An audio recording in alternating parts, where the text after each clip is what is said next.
Hey everyone, it's Will, Gamer Dad, with another video for you. So in today's video, we're actually going to be tackling a very difficult optional boss, and this one's found in Eeza.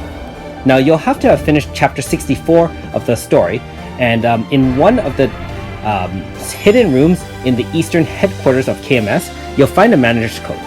And once you do, you can punch it in where I showed you, and you'll be able to come downstairs through the elevator to tackle this level 120 Terra Nivium.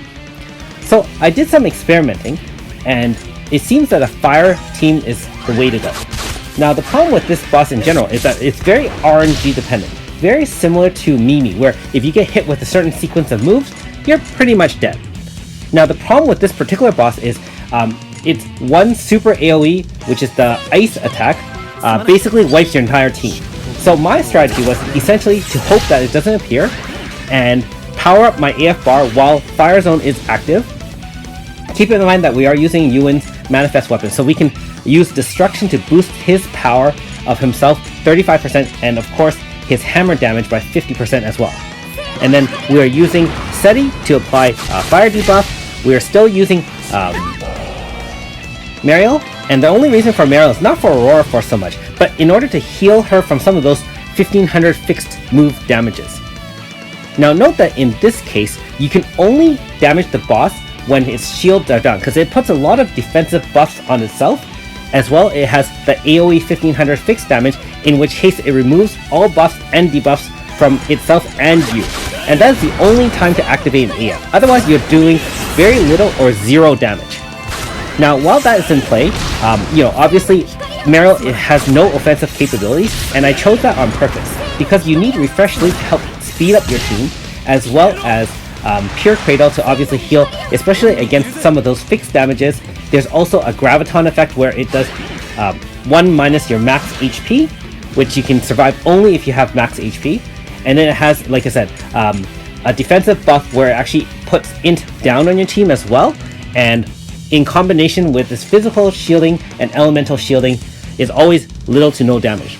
That being said, keep on attacking the boss so that at least power up your bar. You can see there that my 3-turn hit was essentially nothing, but now it has removed all its buffs and debuffs again, and fortunately with the help of RNG, we are able to survive for another turn.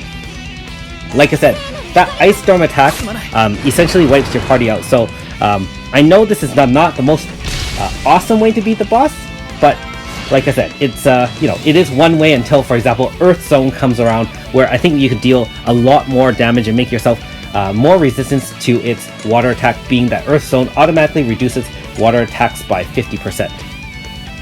So again, note that with the one that removed all its buffs and debuffs, we are pretty safe. The Gamma Ray Burst is the one you're watching for. And unfortunately, even with all that, Mariel didn't have enough life to survive the 1500 fixed damage, in which case we are stuck with just 3 characters, and we're going to have to outrace the boss damage. So we're going to bring in Sukiya here, and with the fire debuff and slash debuff applied by her VC, we should have enough damage to end it. Note that we are also very fortunate they came out with another Gamma Ray Burst, which removed all buffs and debuffs from itself and from you.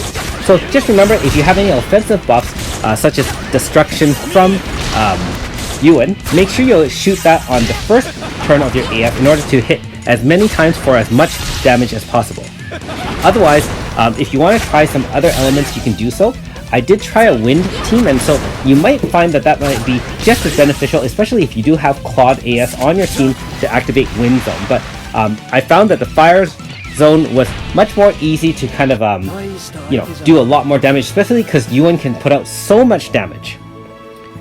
And there you have it. That was a crazy boss. Stop flexing, Dad. Sometimes you just gotta flex. Now here's my loadout as usual. One last thing I want to say about this particular battle. I did try a particular team with both Mariel and Mana.